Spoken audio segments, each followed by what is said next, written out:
Zionis sudah kalah sebelum tanggal 7 Oktober. Ini buktinya. Assalamualaikum teman-teman cerita Untungs. Sudah 3 bulan berlangsung penjajahan di Palestina terjadi. Genosida masih saja dilakukan oleh pihak Zionis. Dengan adanya kekuatan media yang menjadi bumerang tersendiri oleh pihak Zionis dan munculnya gerakan aksi dukungan kepada Palestina dari berbagai belahan dunia. Kali ini cerita Untungs mengundang Ustadz Asep Sobari, seorang ulama yang mendalami sirah Nabi. Apakah kekalahan Zionis ini sudah diriwayatkan oleh sahabat Nabi? Dan kapan akan terjadi? Yuk saksikan kisah lengkapnya hanya di Cerita Untungs.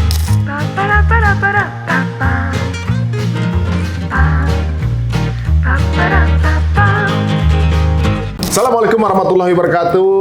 Apa kabar teman-teman dan juga pemirsa Cerita Untung? Terima kasih untuk respon dan juga masukan yang masuk ke channel kami. Dan kembali kita muncul di episode kali ini membahas sesuatu yang menurut saya akan menjadi sesuatu yang mind blowing ya. Dimana mungkin selama kita hidup atau teman-teman hidup ini ngerasa yang namanya Yahudi atau Zionis itu sesuatu organisasi yang organisasi yang bisa merencanakan sesuatu yang kemudian punya tatanan perbankan, politik, pertahanan segala macam yang serba solid, yang kemudian bisa mengatur algoritma kita gitu, kemudian memetakan kita, menaik turunkan currency apa segala macam. Sehebat itukah gitu?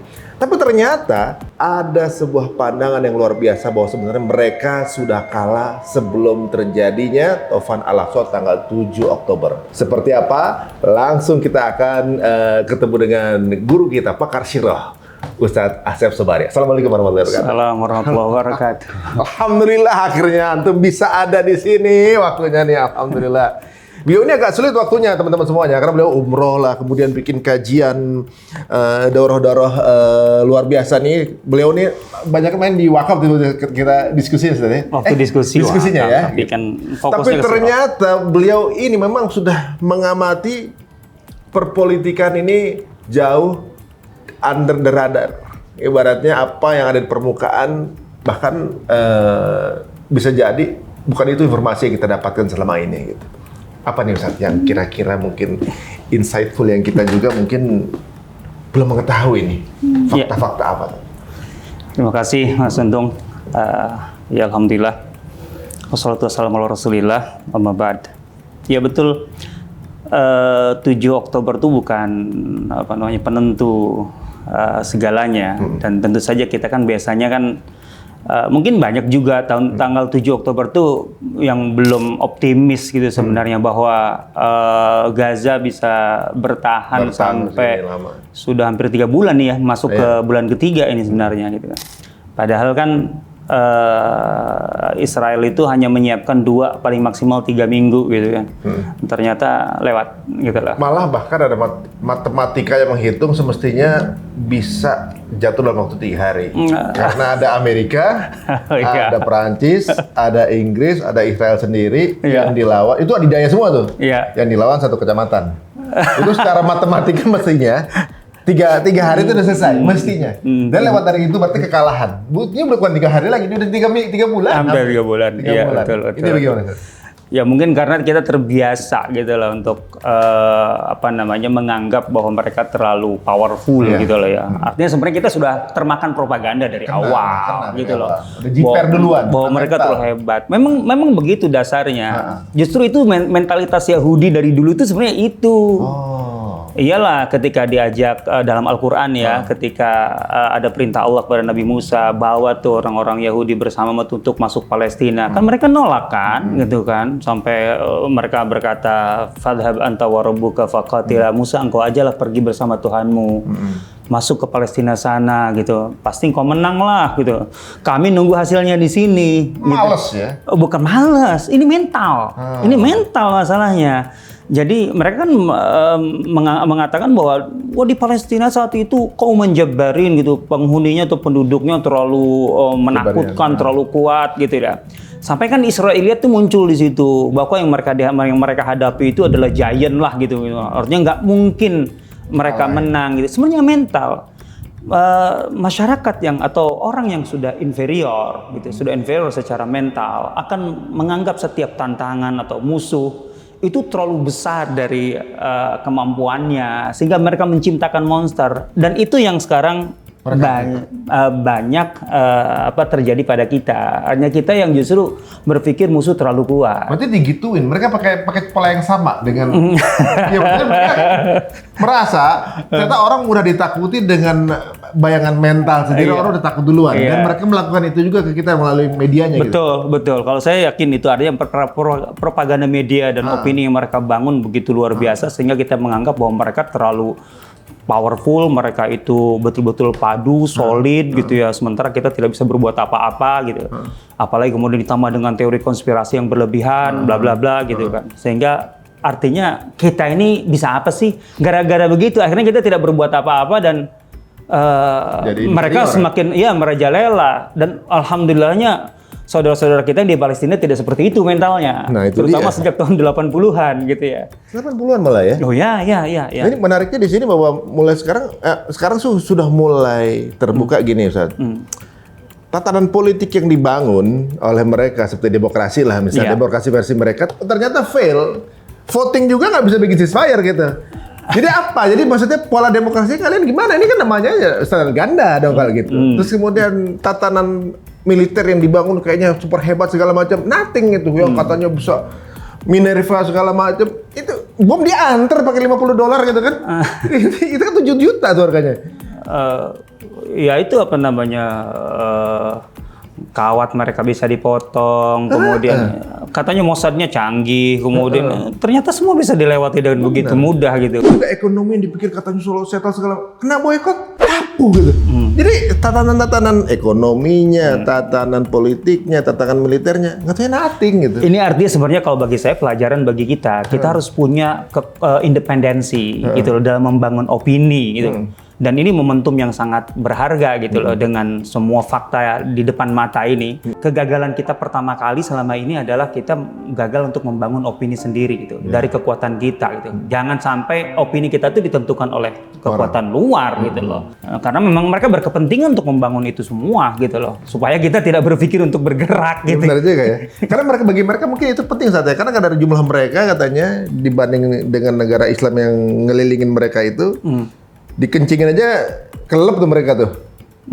Jadi ibaratnya gitu kan. Secara teritori. Ya, secara teritori gitu kan, karena lebih sedikit jumlahnya malah 4 juta katanya kan. Nah, tapi kok bisa nggak ada yang ngapa-ngapain, berarti mereka udah masuk ke otaknya orang-orang gitu. Udah propaganda mereka tuh udah kena sebenarnya. Ya cuman alhamdulillah itu yang di dalam itu justru gitu loh.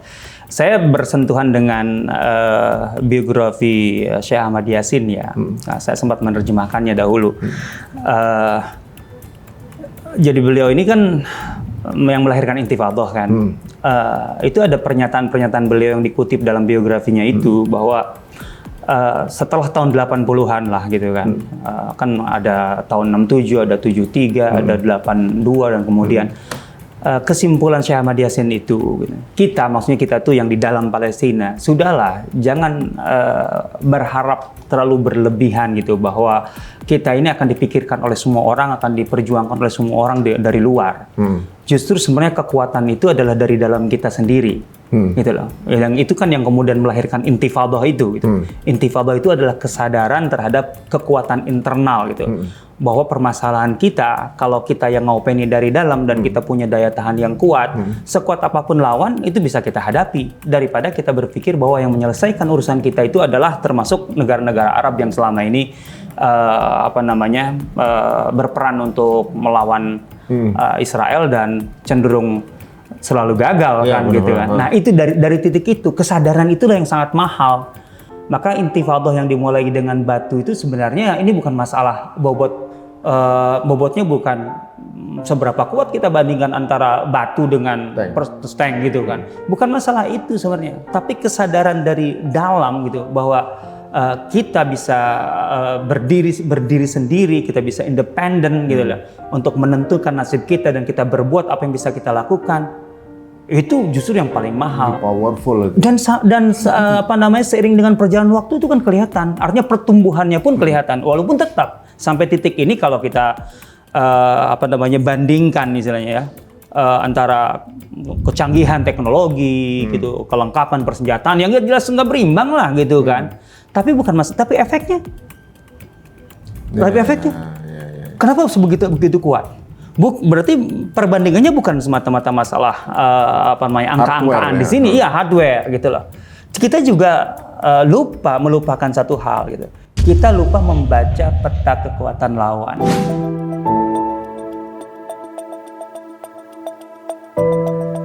Apakah kekuatan lawan itu hanya ditentukan oleh seberapa canggih persenjataan mereka, seberapa lengkap, seberapa banyak, seberapa kuat dukungan dari luar dan lain sebagainya? Bukan hanya itu. Ada persoalan-persoalan di dalam yang sebenarnya itu menggerogoti ketahanan atau kekuatan Israel sendiri, gitu loh, Zionis sendiri. Oh ya, menarik nih kayaknya. Ini yang kurang kita lakukan menurut saya. Ada satu, saya bahkan membaca beritanya dari tahun 2008 ya. 2008? 2008 itu berarti ketika 60 tahun berdirinya negara Zionis menurut versi mereka tentu saja ya. Itu sudah ada catatan-catatan yang menarik bahwa saat itu sudah banyak pemuda-pemuda Israel itu yang menolak untuk ikut dalam aktivitas wajib militer. Wajib militer. Itu satu perusahaan tersendiri. Itu perusahaan sangat. Sebuah negara yang ditempatkan, gitu loh.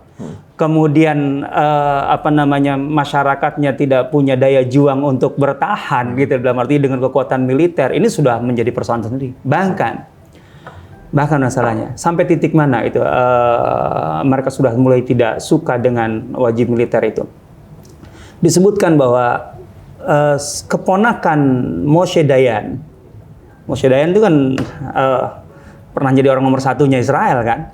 Keponakannya sendiri itu pernah membuat tutorial di televisi, salah satu channel televisi Israel tentang bagaimana caranya untuk tidak bisa ikut wajib militer. Iya. Ini kan satu persoalan yang tidak sederhana sebenarnya. Itu pengkhianatan bagi mereka? Ya, tapi kan mereka di sana mau tidak mau itu harus terbuka karena mereka juga liberal kan? Gitu loh. Artinya kebebasan berpendapat. Boleh ikut, boleh enggak gitu seolah-olah. Padahal itu wajib ya? Wajib. Tapi itu sebagai sebuah ekspresi harus mereka terima gitu loh. Artinya channel televisi tidak menutupi itu gitu loh. Padahal itu semuanya pelanggaran jelas. Masalahnya yang membuat tutorial itu keponakan Moshe Dayan. Ini sudah ada pergeseran kekuatan di internal Israel dari generasi pertama ke generasi kedua. Itu yang harus kita baca dan itu sebelum 60 tahun keberadaan Zionis di Palestina. Ini sudah tahun 75 loh, 15 tahun berikutnya. Dan bukan berarti semakin membaik, semakin rapuh. Yang saya tahu tuh pasukan itu TikToker tuh banyak. Tulang lunak itu kebanyakan tuh. Ya banyak lah mungkin kalaupun tidak kebanyakan gitu loh. Tapi yang jelas ada pergeseran kan. Nah sekarang belum lagi ada data yang disampaikan oleh seorang peneliti Zionis yang sangat concern 25 tahun belum meneliti Abdul Wahab al-Masiri. Contohnya kualitas keyboards. Keyboards itu ya bisa dikatakan dalam tanda petik negara dalam negara. Artinya itu keyboards itu gerakan kaderisasi paling eksklusif dan elit di dalam tubuh Israel gitu loh untuk leader-leader mereka. Ya Moshe Dayan, Ben Gurion, kemudian ya pemimpin-pemimpin mereka itu adalah alumni keyboards itu pendidikan atau kaderisasi gitu. Itu komposisi mereka yang menjadi pemimpin-pemimpin elit baik itu di di parlemen ataupun di jabatan-jabatan strategis itu berubah dari katakanlah tadinya 70% menjadi 50% jadi berkurang. Gitu lah. Gitu. Itu jelas ada penurunan kualitas dari waktu ke waktu gitu loh sebenarnya. Jadi kecemasan itu bukan cuma terjadi, saya pikir mereka kayak flawless banget ya semuanya kayaknya regenerasinya kayaknya aibnya ketutupan apa segala macam. Karena mereka kan keluar membangun ekonomi yang sangat luar biasa. Gitu. Media mereka punya sih itu ya. Masalahnya. Jadi aibnya ditutup. Itu masalahnya. Gitu loh. Itu 2008 ya. 2008 itu data-data 2008 yang diangkat kan 2008 tuh 60 tahun Zionis itu atau Israel itu ya itu dapat publikasi yang sangat luar biasa gitu dah apalagi yang sebelumnya bahkan 2000 kalau nggak salah 2002 kan Newsweek kan sudah mengangkat itu di headline-nya gitu apakah Zionis masa depan Zionis apakah masih bisa survive itu 2002. ideologi di dunia ini ideologi itu belum ada yang sampai tembus 100 tahun itu belum ada. Kecuali Islam. Islam 1400 tahun ya. Nah, Islam karena Islam din, bukan semata-mata ideologi. Iya, benar-benar. Terus gimana, Ustaz? Nah, ya artinya ini kan saya bilang dasarnya kita tuh kurang membaca, kurang bisa memetakan musuh maksudnya. Padahal itu penting sekali. Memetakan musuh itu kan sebenarnya bagian dari modal kita untuk membangun kekuatan kita hari ini. Dan saya yakin justru yang di dalam Palestina itu sangat membaca ini. Artinya dengan intifadah itu mereka membaca betul ini. Gitu lah. Wah, sebenarnya mereka sendiri, ini kan strategi membaca pesaing, ini adalah strategi bisnis. Jadi bagaimana kita bisa maju walaupun kita posisi masih di bawah nih, kita bisa nyalip kompetitor kita seperti apa, sedang kemana, flows-nya di mana, arahnya kemana, kita bisa antisipasi kan gitu. Betul. Ternyata ini di dunia militer dan politik itu sangat kuat dong, ya? Sangat kuat dong. Oh, gitu lah. Itu ikro itu ya sebenarnya. Betul. Membaca. Sekarang gini, angka kelahiran di Israel sampai hari ini itu grafiknya semakin menurun.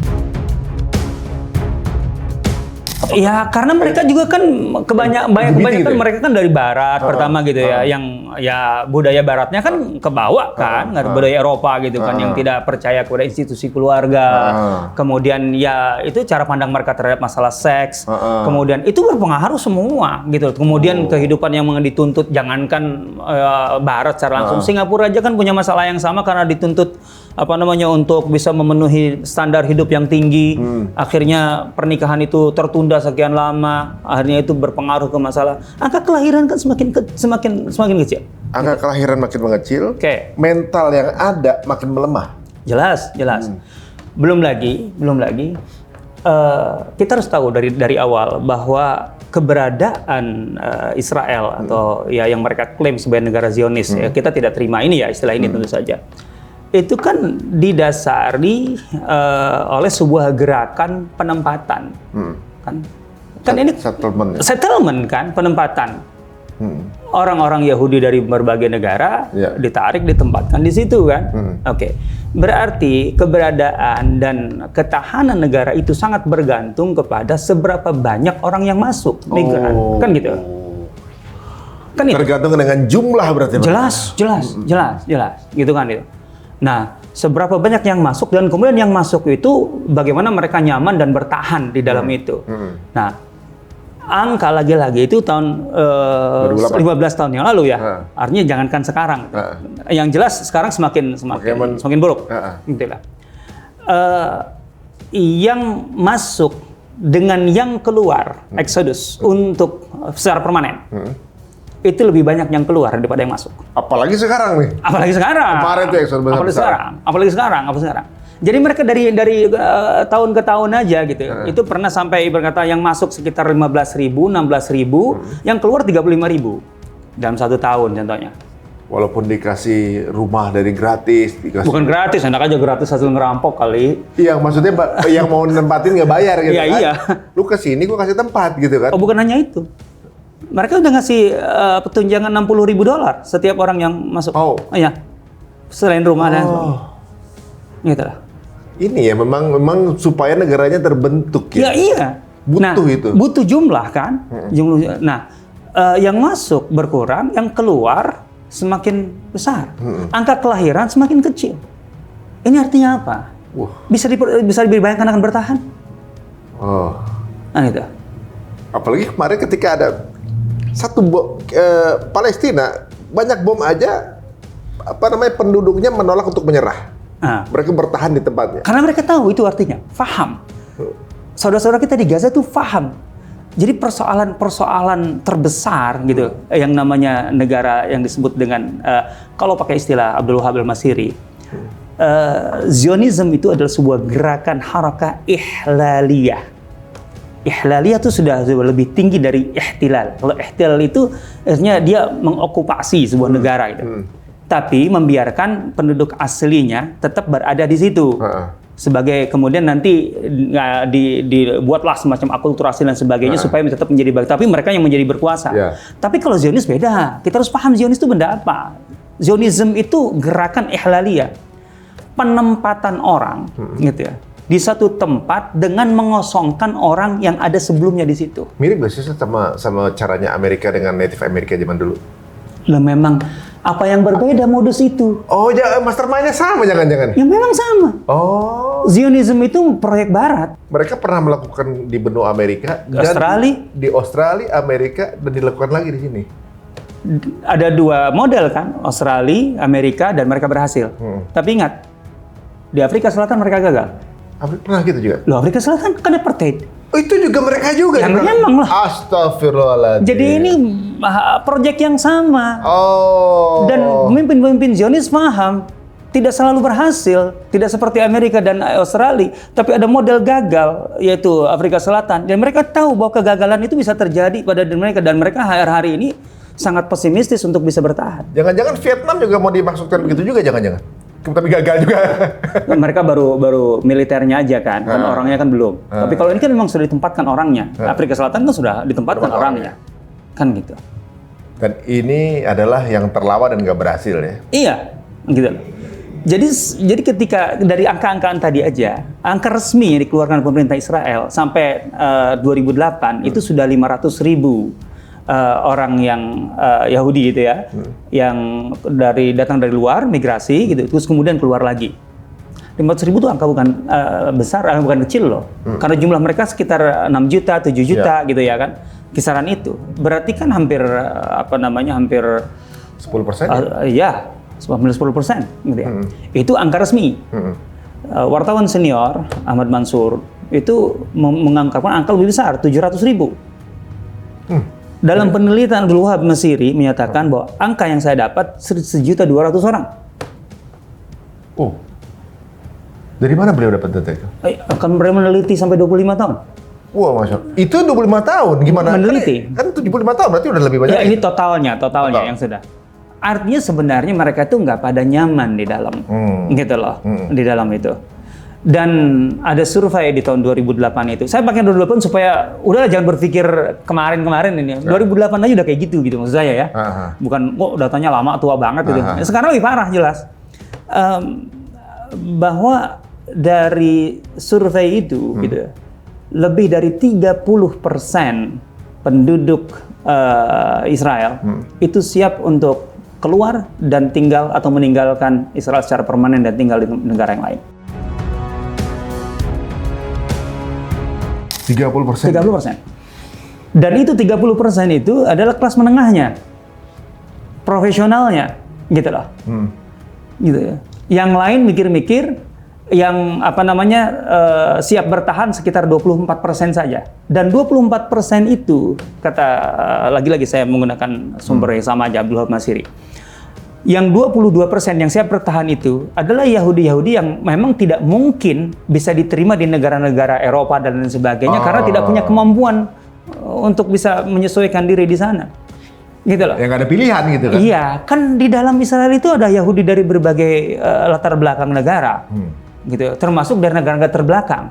Ada Yahudi Rusia yang terbelakang tadinya, ada Yahudi Falasha yang dari Ethiopia, dari mana. Mereka tidak mungkin punya harapan baru di tempat lain.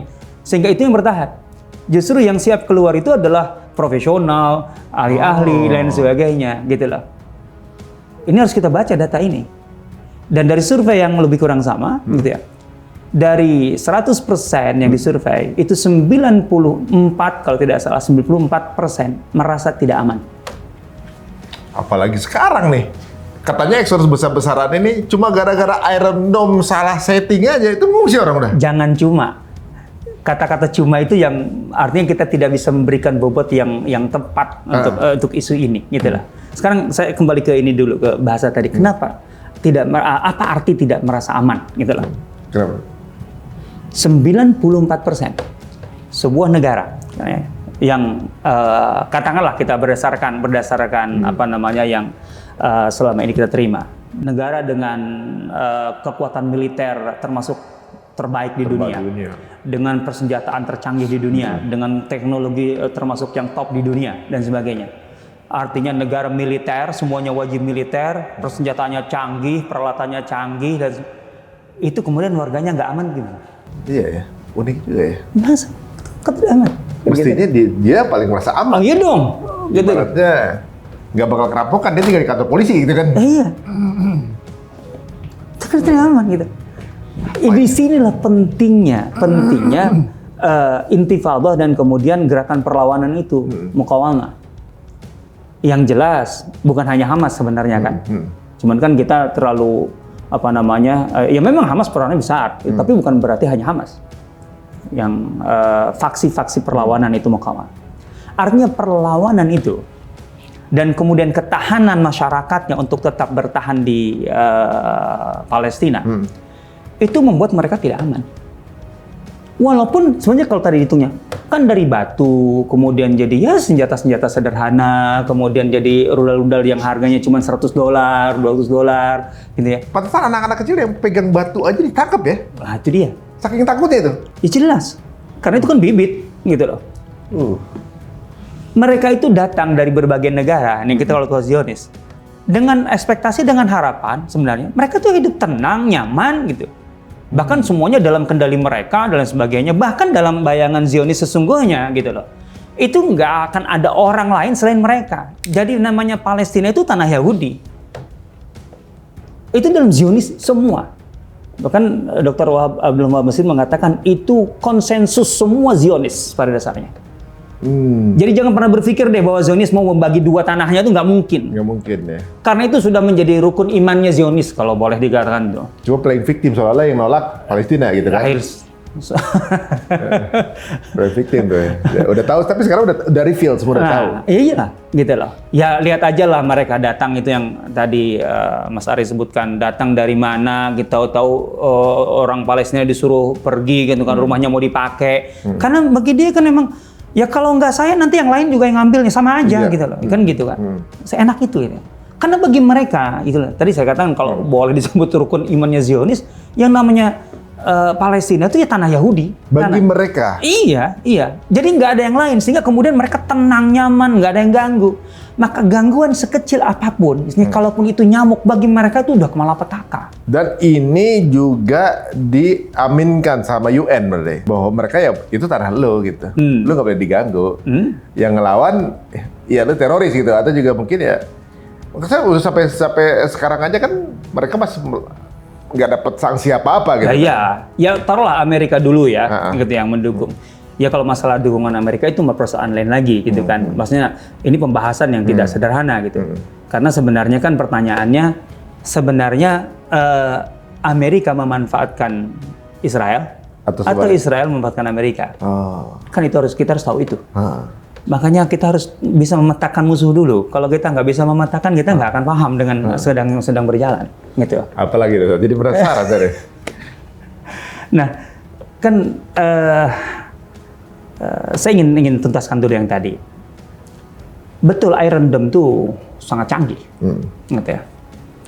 Dibanding dengan rudal-rudal buatan sendiri atau buatan sendiri itu nggak akan seberapa. Efeknya nggak akan seberapa. Tapi bahwa Iron Dome itu bisa ditembus, bahwa ada yang jatuh di tengah mereka, nggak apalagi mengenai beberapa sektor yang cukup vital, itu sudah cukup membuat kemudian tadi angka itu sampai 94% merasa tidak aman.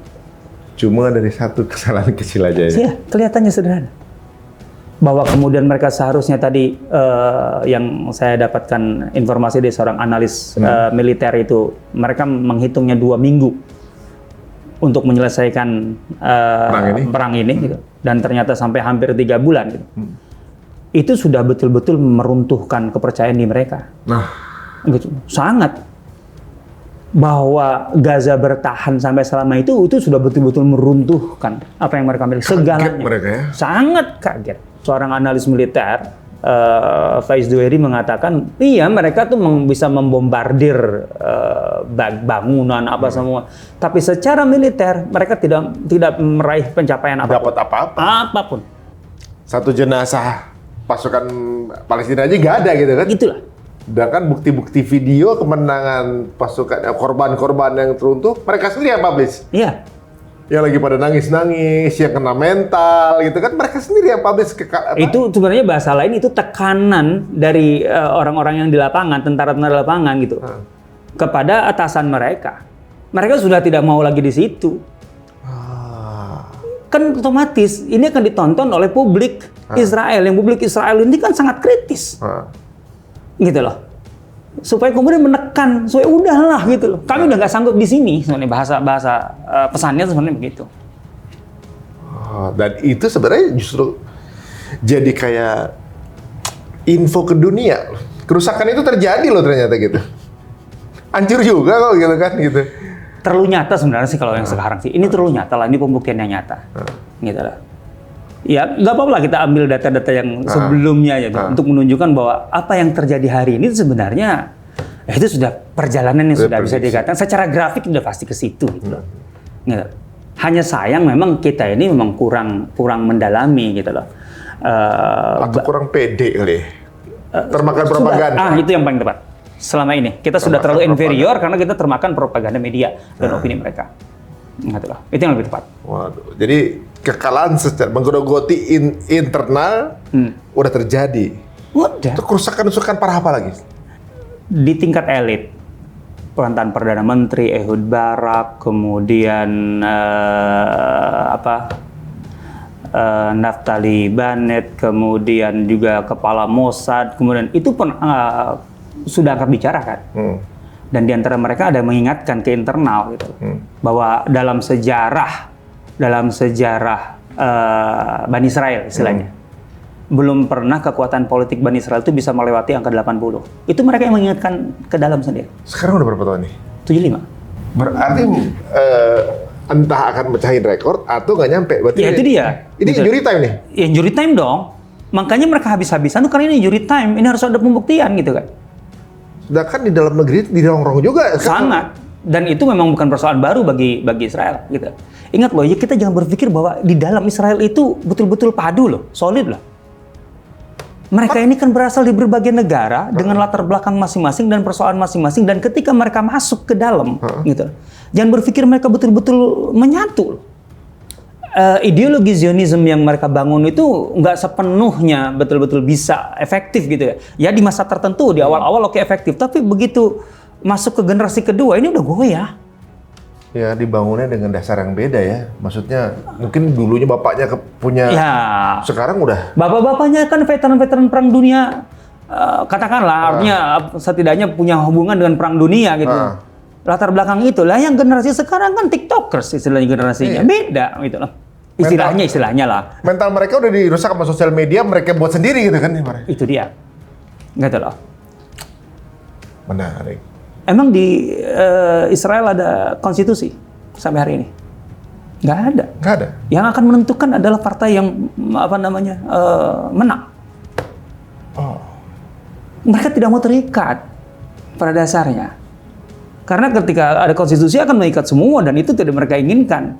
Karena di dalam itu mereka tidak padu sesungguhnya. Maka persaingan tuh kuat untuk kemudian siapa yang tampil menjadi penguasa. Dan ketika berkuasa, mereka akan menentukan segalanya.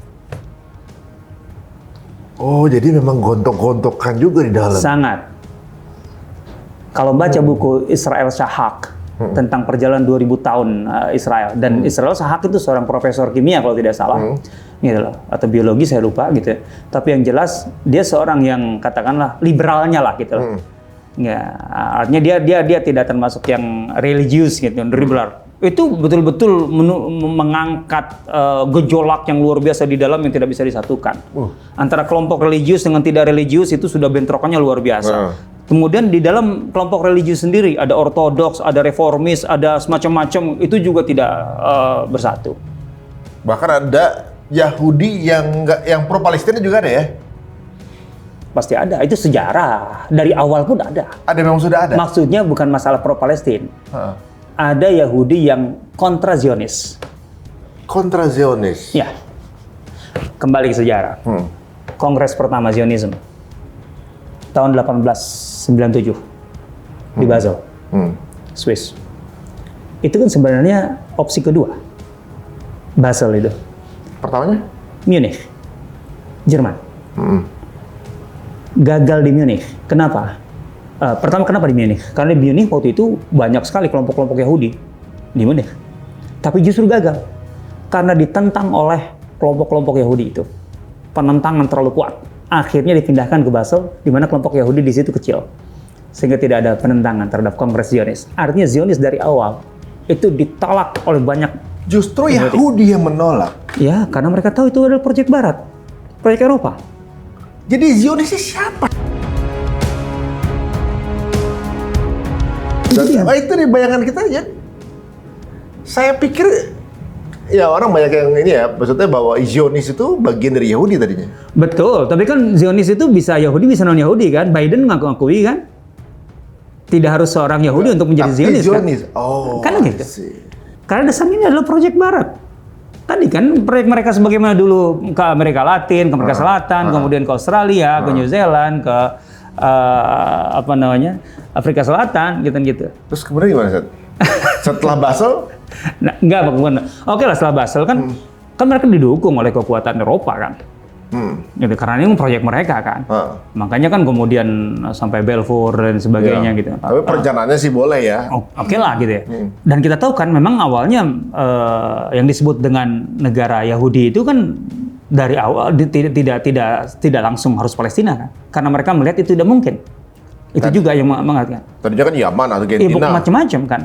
Artinya di Afrika, di Amerika Selatan dan sebagainya. Intinya ada satu negara khusus untuk Yahudi kan gitu. Itulah yang sebenarnya bahwa Zionis itu sebuah proyek settlement gitu. Proyek kolonialisasi gitu loh. Iya. Dasarnya itu Dasarnya gitu. dari situ. Cuman tentu ada tokoh-tokoh Yahudi yang kemudian bermain di situ gitu loh. Sekalian saling sama kepentingannya. Pasti. Oh iya. Gitu lah. Termasuk waktu zaman mengkoloni Arab itu proyek mereka juga ya? Ya jelas lah. Oh. Mulai terbuka sekarang puzzle-puzzlenya nih. Ternyata belakangnya itu mereka juga ternyata pemain. Kalau mungkin yang memudahkan ini ada analisa dari seorang pengamat militer atau pengamat politik kawakan di Kuwait, Dr. Abdullah Nafisi. Beliau mengatakan gitu. Hubungan kita dengan Barat itu mengalami 5 fase atau 5 fase lah. Fase kekerasan. Nggak ada istilahnya Barat tuh ngajak kita dialog gitu kan, kemudian dialektika pemikiran kayak sekarang kan. Kalau dulu enggak, semuanya kan jenderal-jenderal mereka dengan tentaranya, militernya masuk ke dunia Islam kan, duar ya. Terus sekarang ada media, iya, waktu awalnya kan gitu, artinya kekerasan gitu ya kan, penjajahan kan yang pertama. Oke.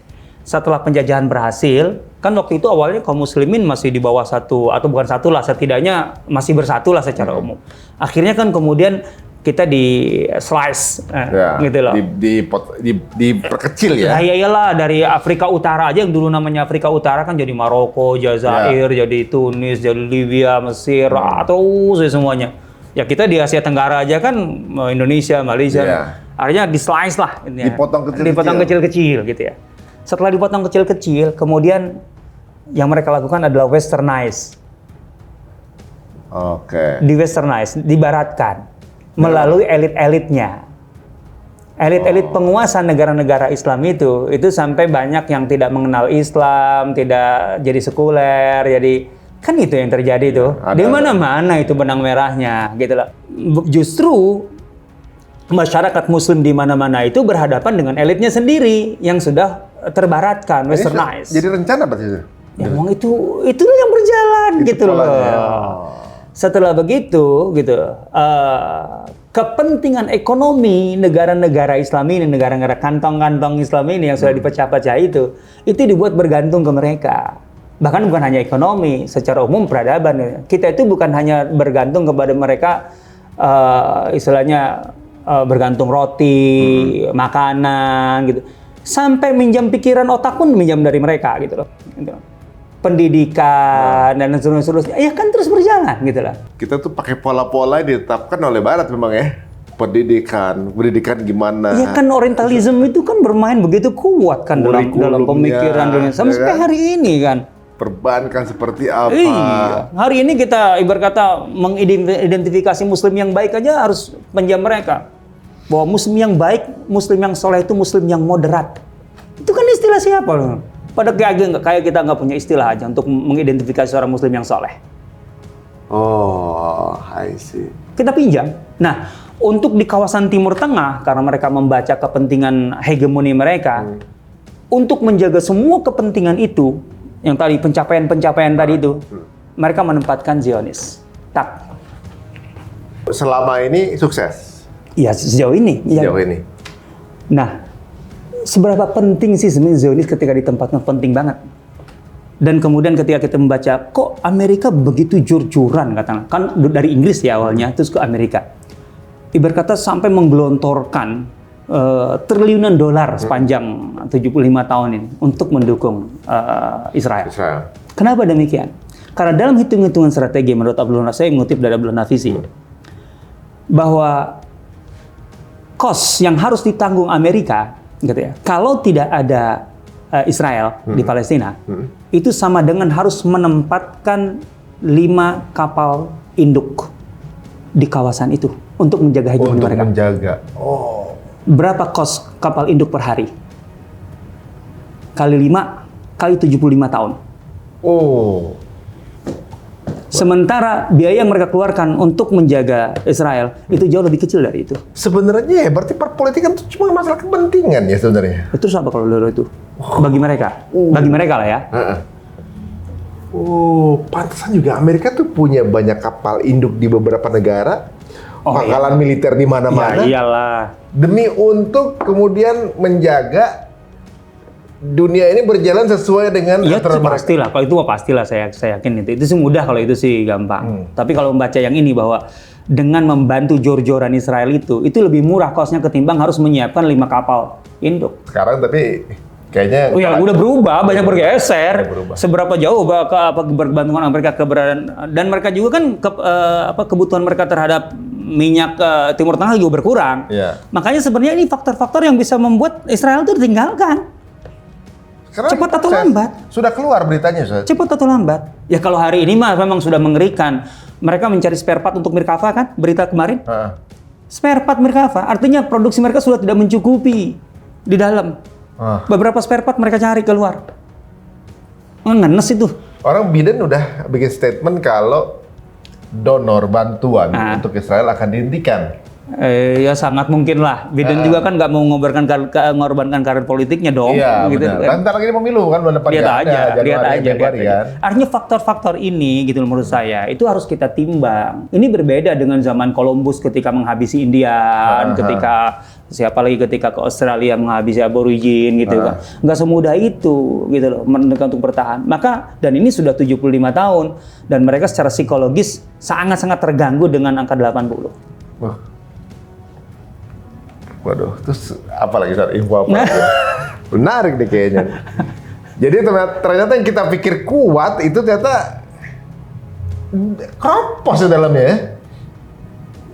Jadi sebenarnya mungkin, tapi pencitraannya masih bagus sih pencitraannya. Tapi sekarang lagi hancur. Iyalah. Kan lagi hancur. Lihat aja perlawanan dari bawah kan dari berbagai semua negara kan. People power sekarang udah. Luar biasa.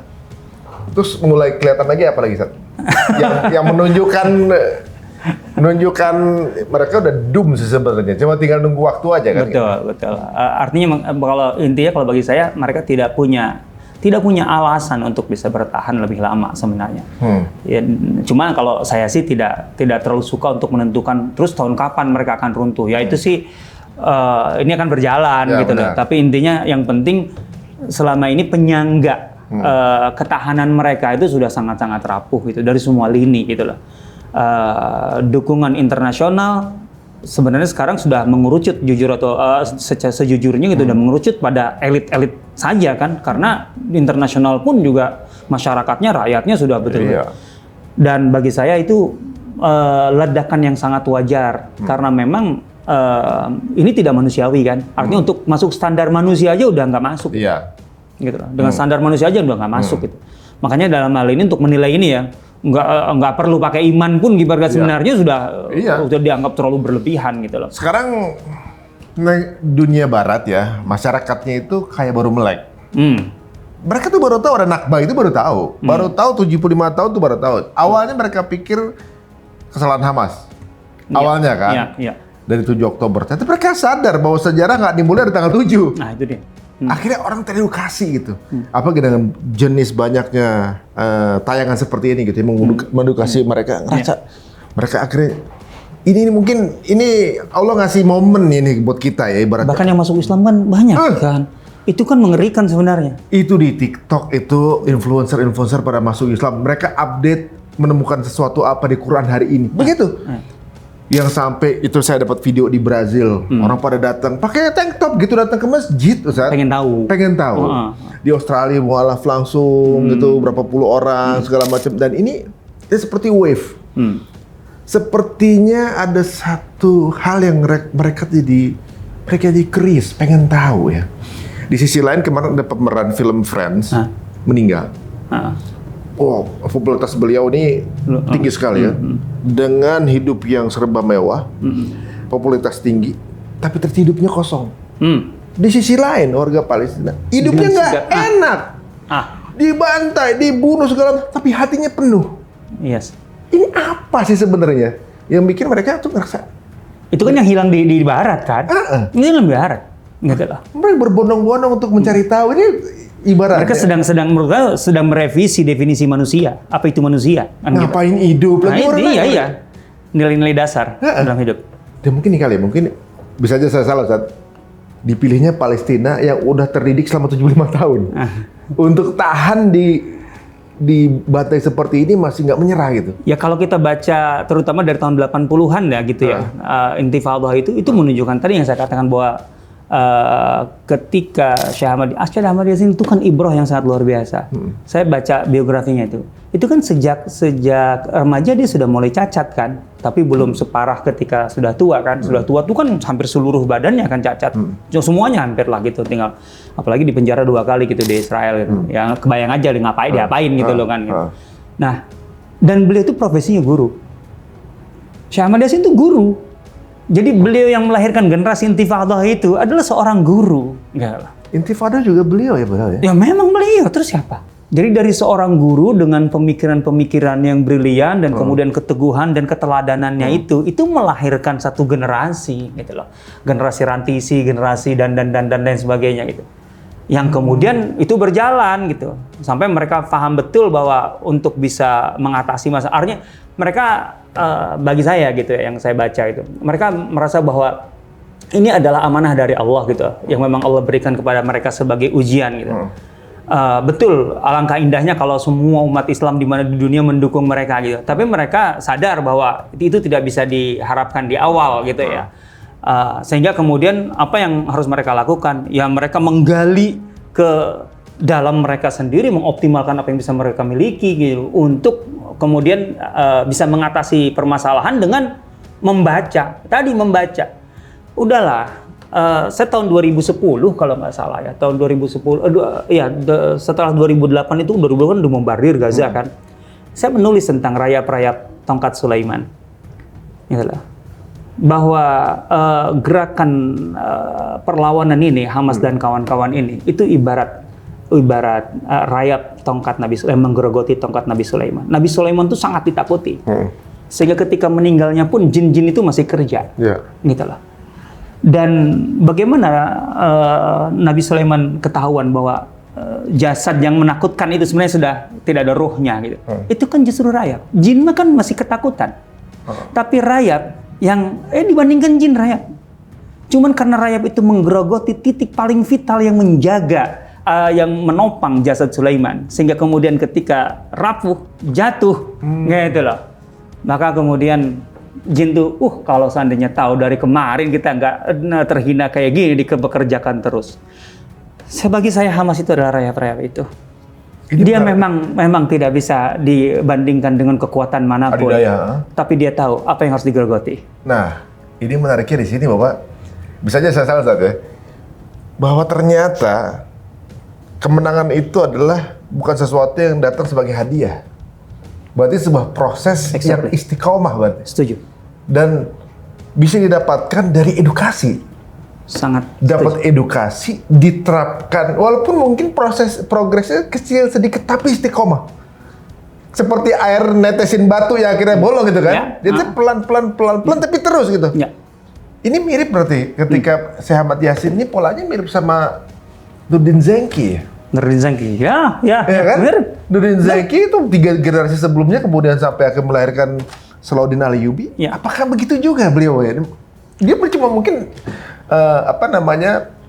ada penyakit yang nggak secara sempurna secara fisik, tapi pemikirannya sempurna, diterima oleh, saya lihat fotonya sama anak-anak kecil, dan itu adalah berpejuang-pejuang sekarang gitu. Itu kan bukan proses yang instan gitu kan. Kalau ingin tahu bobotnya Syekh Yasin, bagaimana beliau dibodoh? Seorang yang lumpuh, habis sholat subuh didorong oleh murid-muridnya, oleh keluarganya, muridnya keluar dari masjid. Itu kan sudah dikepung oleh F-16 Apache, gitu ya. Dirudal 3 kali. Katanya mau canggih, bunuh aja dengan caranya kan kalau mau. Dengan cara rahasia. Iya, gitu. Perlu 3 rudal. Perlu 3 rudal untuk mengebom seorang yang lumpuh di kursi roda. Itu artinya sebenarnya itulah Allah menunjukkan bobot Syekh Ahmad Yasin itu ke dunia. Begitu menakutkan. Yes. Dengan uraian Ustaz tadi, berarti ketika kemarin ada teori mengatakan bahwa pasukan pejuang Palestina adalah bentukan Israel, terpatahkan. Itu kan klaim. Bagi saya yang mengklaim itu yang harus membuktikan. Saya nggak mau membantah. Tapi yang mengklaim harus membuktikan. Buktinya mana? Kalau memang ada tuduhan. Iya. Dan saya mempunyai data tentang itu, perjalanan itu. Gitu loh.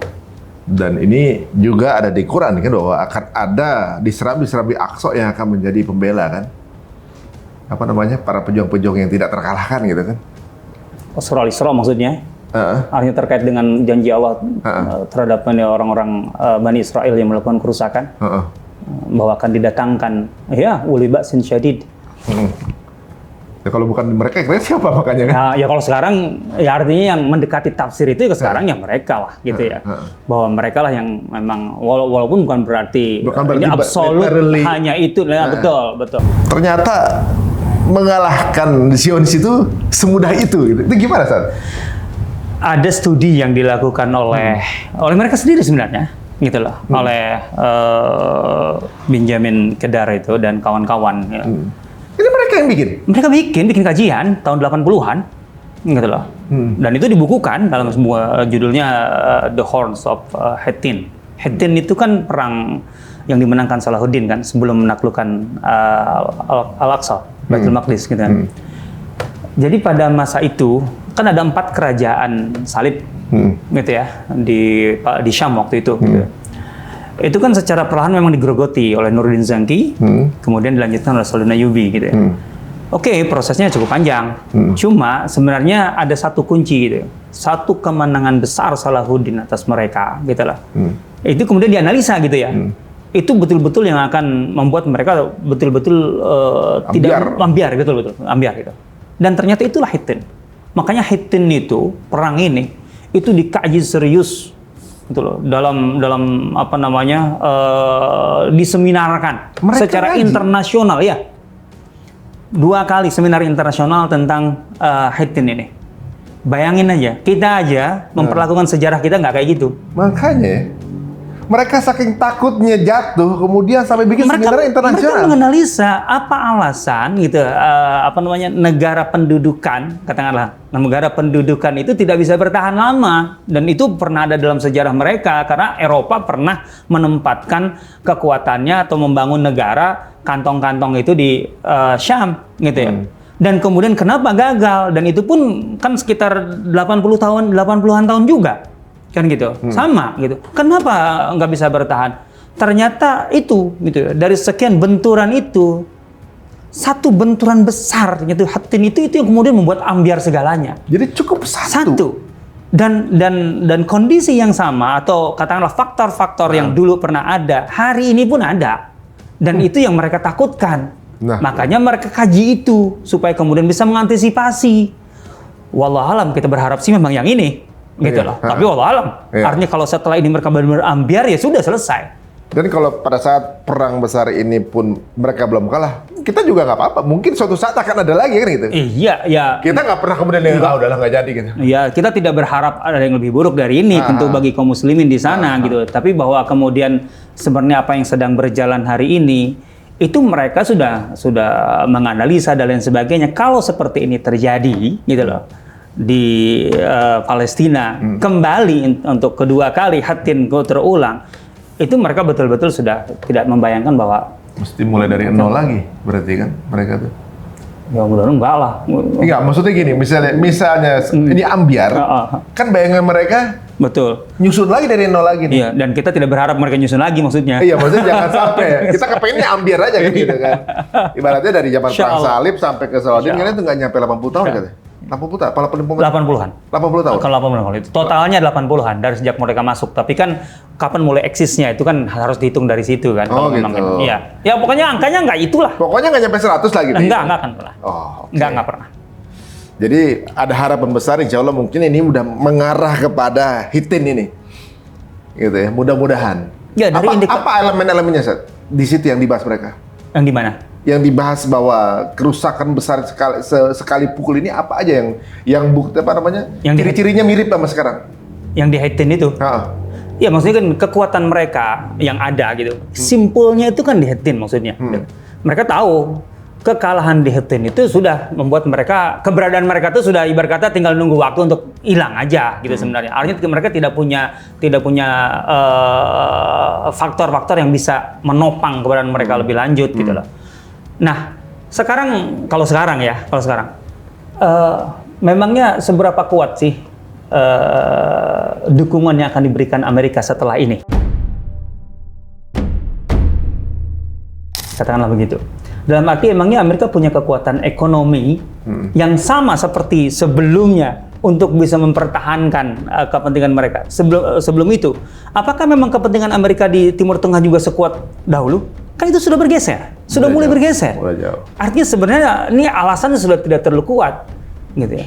Saya yakin di Amerika sudah banyak kelompok-kelompok politik gitu ya yang melihat bahwa mungkin udah buang aja lah gitu ke tong sampah gitu istilahnya gitu kan. Amerika sudah tidak lagi membutuhkan mereka gitu kan, atau nggak mungkin kita harus mengorbankannya lebih besar demi menjaga mereka. Itu kan harus kita baca. Belum lagi Rusia dengan Cina kan juga sedang siap-siap ngintip kan. Tahulah mereka ini. Nggak mungkin Alexander Dugin nggak mungkin diam lah itu di Rusia itu. Baca juga. Baca pasti nggak mungkin. Nunggu lengah tinggal gantian yang nyikat kan gitu. Dong. Tapi kalau kita lihat sekarang nih seolah-olah posisinya Israel ini kondisinya sekarang masih punya Bohir. Bohirnya lagi mau ikut miskin. Nah itu dia. Kan mikir juga ini si Bohir. Ya. Lu ngapain jadi benalu gue gitu kan ibaratnya. Kita udah kasih terus nih. Dan sekarang posisinya kayaknya udah ngeluarin banyak. Nggak ada hasilnya. Kan mikir begitu berarti kan? Iya. Sebenarnya kalau kita ngerasa bahwa wah sulit ya kita diintimidasi, ditekan. Ternyata mereka tetap pusing juga ya. Mungkin lebih pusing dari kita. Gitu. Karena ekspektasinya beda dengan kita. Mereka tuh panik juga nggak taunya ya. Maksudnya panik, pusing, mumet, segala macam. Ini kecil-kecil nggak kalah-kalah, malah ngabisin duit gitu kan ibaratnya. Jangan-jangan sampai kejadian lagi waktu dari terakhir Saladin Al-Ayyubi sampai kemudian mereka bisa bangkit lagi butuh 800 tahun apa 900 tahun kan sampai panjang lah ya 700-an lah ya. 700 tahunan. 800-an ya. Apakah mereka kan kepengen ngelihat dalam keadaan hidup kan, nggak mungkin umur sampai sana kan. Iya. Ini menarik jadi kalau andaikan semua sudah punya cenayangan seperti ini, berarti maksud dari kisi-kisi atau juga mungkin kode-kode yang dibaca dan kondisi sekarang. Semestinya optimisme itu ada ya. Bagi saya tidak ada alasan untuk pesimis justru. Jadi kan kalau untuk bayangan dari pemikiran dengan logika manusia, bukan secara iman, Ustaz. Seolah-olah ngerasa bahwa Palestina itu nggak kalah, kan begitu kan? Rakyatnya banyak yang mati, dibomin segala macam. Tapi kalau untuk para pejuangnya justru sebaliknya. Iya, artinya tidak ada alasan untuk pesimis. Karena memang kondisi yang sedang berjalan itu memang terus membangun optimisme yang luar biasa. Itu bagi saya ungkapan-ungkapan Abu Ubaidah itu bukan ungkapan sekedar untuk menghibur gitu loh. Tapi dia sedang memberikan data sebenarnya lebih banyak ke sana gitu. Bahwa yang sedang berjalan itu bahwa dibilang persiapkan wudhu kalian untuk sholat di Masjidil Aqsa itu betul lah kita tidak bisa memastikan emangnya kapan kita sholat Masjidil Aqsa. Tapi bahwa kemenangan itu sudah sangat dekat. Itu memang sudah bisa dikatakan terukur gitu sebenarnya. Gitu. Jadi ini pertama kali sebenarnya bagi saya ini adalah kesempatan yang sangat penting bagi kita untuk mulai bisa mengubah opini tentang isu Palestina, gitu, isu Yahudi, isu Zionis, gitulah. Udahlah, gitu loh. Jangan sampai kita berikan kepala kita ke mereka untuk mereka isi seenaknya, gitu loh. Kita itu bisa independen kok, gitu. Kalau kita bisa membaca, apalagi membaca ke dalam dan keluar, ke dalam kita, gitu, dan kemudian keluar. Saya rasa pembacaan yang berimbang, Iqra bismi rabbika itu akan menghasilkan bahwa seorang mukmin itu betul-betul sebenarnya tahu jalan akan ditempuhnya, gitu, sikap yang harus dibangun, walaupun kadang-kadang membutuhkan waktu, walau ba'da hin, gitu loh. Sabar tapi aja. dengan iman itu ketika jalan itu ada satu yang pasti, gitu loh. Jadi kita nggak terombang-ambing dengan propaganda musuh dan lain sebagainya. Sampai hari ini kan masih gitu banyak yang berpikir bahwa musuh itu terlalu kuat, gitu loh. Justru itu mentalitas Yahudi dulu. Yang lagi dibangun sama mereka. Iya, dan dahulu mereka begitu. Gitu. Tapi sekarang lagi amburadul nih. Iya, makanya kan ketika dibuktikan betul gitu oleh rayap-rayap tadi dalam tanda petik rayap-rayap tongkat Nabi Sulaiman itu kan terbukti gitu lah. Dan ini sebenarnya mungkin teman-teman yang menyaksikan pola-pola yang terjadi sekarang ini, satu ya tadi ya ibaratnya tadi yang kita bahas juga bahwa mestinya sudah selesai berapa hari, ternyata sampai 3 bulan belum selesai. Belum. Dan ketika mau ada melepaskan tawanan, ketentuan yang menetapkan syarat dari pihak Palestina. Iya.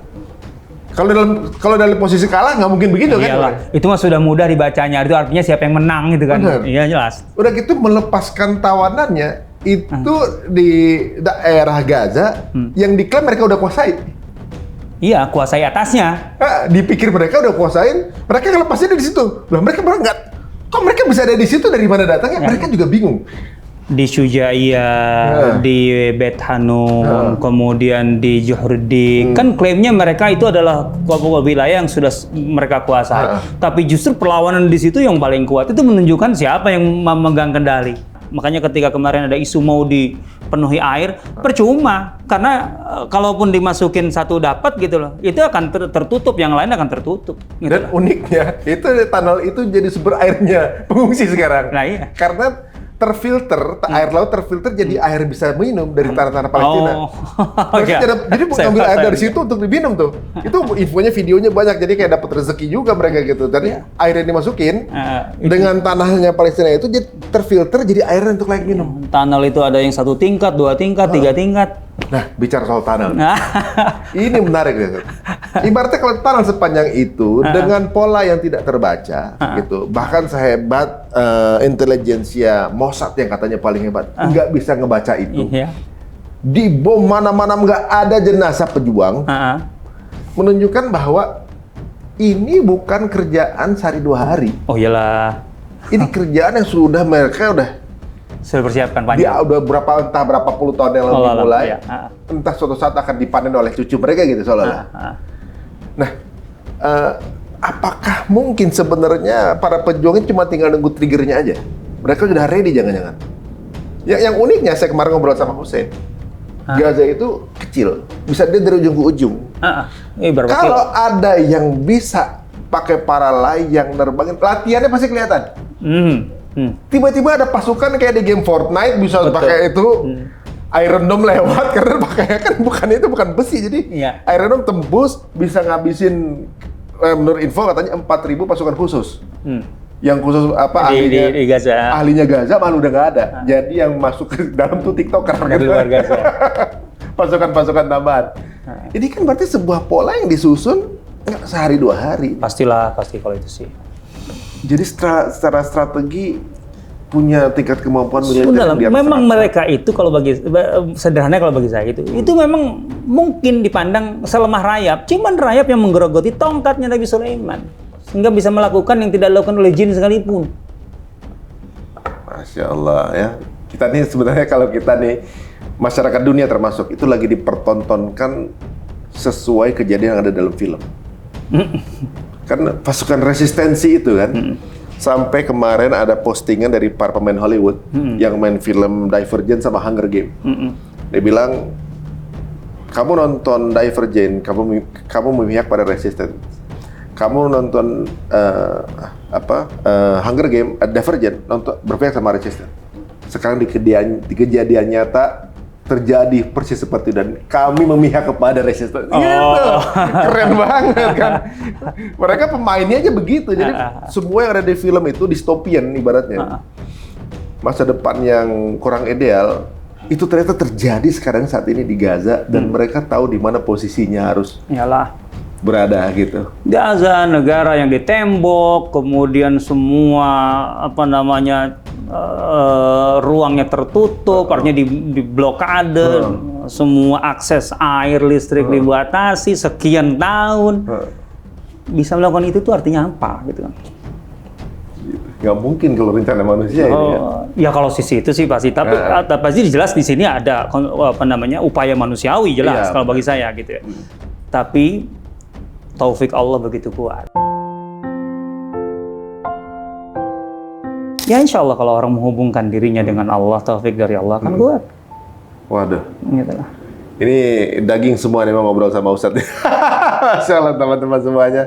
Kita jadi dapat energi baru gitu ya. Jadi kita dapat optimisme, dan kita melihat bahwa makin support kita tuh kayaknya makin yuk kalau kita nggak bisa ngapa-ngapain, kita bantu dengan doa dan supply jaga keluarganya tadi dibilang itu kan. Iya, betul. Kirim donasi untuk keluarga-keluarganya, dan mudah-mudahan keturunan kita atau kita diberikan mental sehat mereka gitu ya.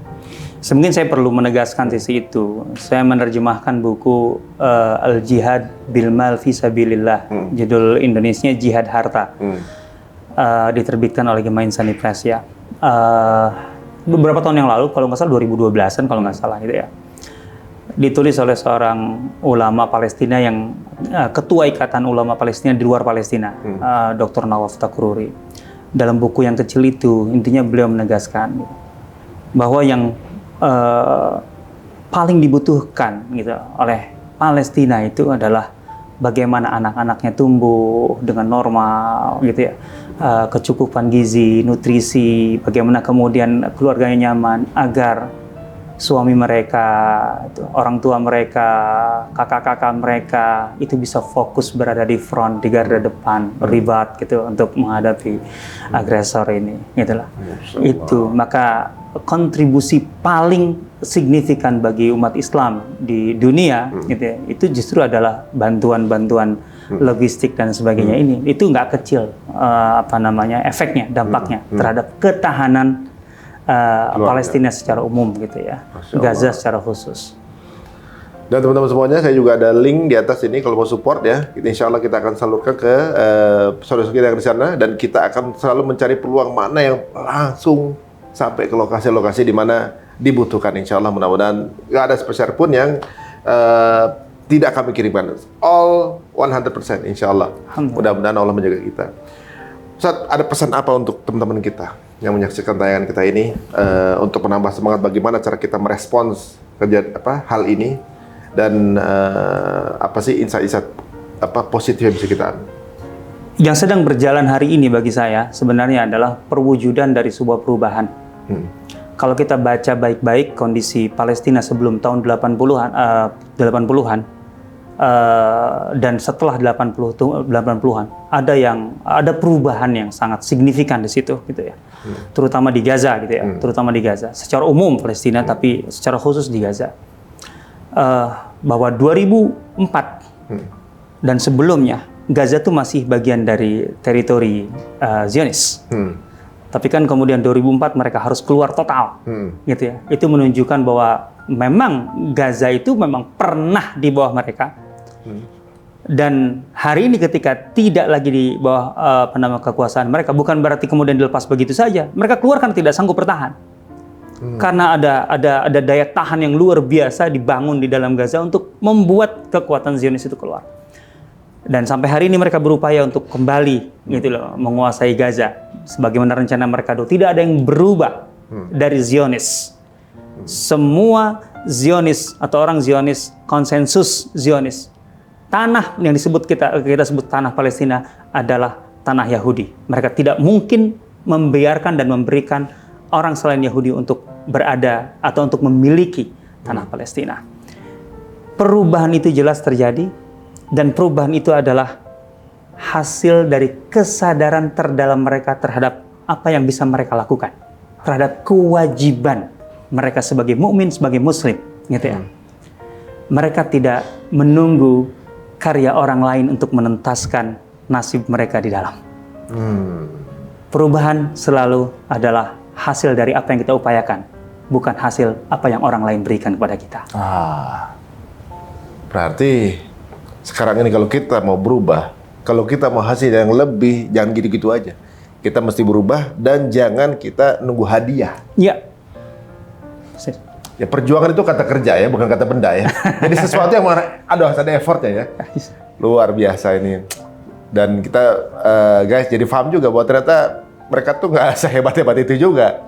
Dalamnya ada juga perpecahan, ada kepentingan, ada ketidaksolidan, ada kebobrokan, ada kerapuhan. Dan konsep yang mereka bawa sekarang dalam masa-masa runtuhnya. Mudah-mudahan kita menyaksikan ya sama-sama. Insyaallah, fathun Allah. Insyaallah. Nasrun minallah wa fathun qarib, insyaallah. Itu artinya betul. Pertolongan Allah dan kemenangan itu dari Allah itu dekat. Insyaallah. Insyaallah, amin.